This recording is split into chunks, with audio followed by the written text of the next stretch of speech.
Père et du Fils et du Saint-Esprit. Amen. Bien-aimés dans le Christ, nous sommes aujourd'hui jeudi 5 décembre. Et la parole de Dieu que notre Mère Église nous propose est extraite de l'Évangile de Matthieu, chapitre 7, verset 21, verset 24 à 27. En ce temps-là, Jésus disait à ses disciples, « Ce n'est pas en me disant « Seigneur, Seigneur » qu'on entrera dans le royaume des cieux, mais c'est en faisant la volonté de mon Père qui est aux cieux. » Ainsi, celui qui entend les paroles que je dis là et les met en pratique est comparable à un homme prévoyant qui a construit sa maison sur le roc. La pluie est tombée, les torrents ont dévalé, les vents ont soufflé et se sont abattus sur cette maison. La maison ne s'est pas écroulée, car elle était fondée sur le roc. Et celui qui entend de moi ces paroles, sans les mettre en pratique, est comparable à un homme insensé qui a construit sa maison sur le sable. La pluie est tombée, les torrents ont dévalé, les vents ont soufflé. Ils sont venus battre cette maison, la maison s'est écroulée et son écroulement a été complet. Acclamons la parole de Dieu. Louange à toi, Seigneur Jésus. Bien-aimés dans le Christ, en ce jour, le Seigneur nous présente la parole comme un roc. Il nous invite à choisir, à nous poser une question fondamentale. Sur quoi nous sommes en train de fonder notre vie? Sur le roc de la parole de Dieu.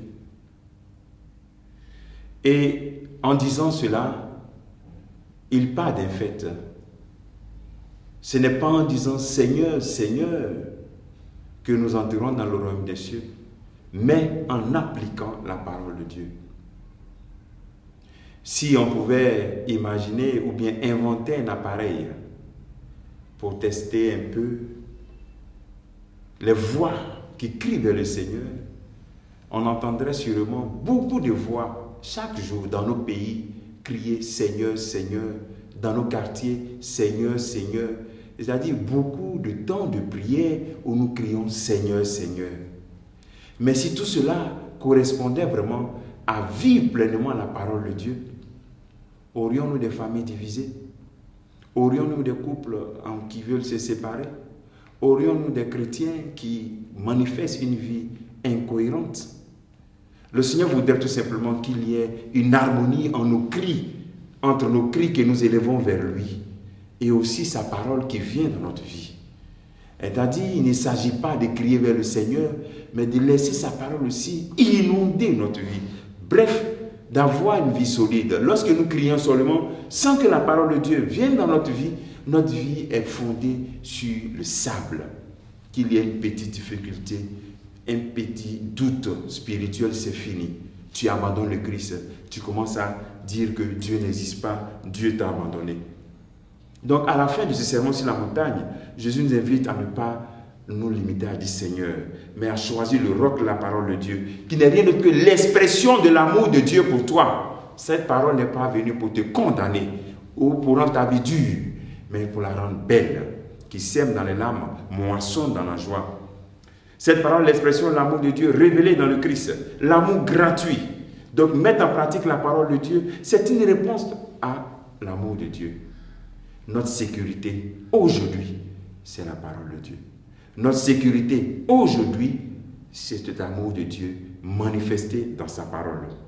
Demandons au Seigneur au cours de cette journée de nous donner cette soif de sa parole, de l'aimer, d'aimer la lire, l'écouter, parce qu'elle nous fait du bien et rend notre vie solide. Que le Seigneur te bénisse en ce jour, qu'il nous bénisse tous au nom du Père et du Fils et du Saint-Esprit. Amen.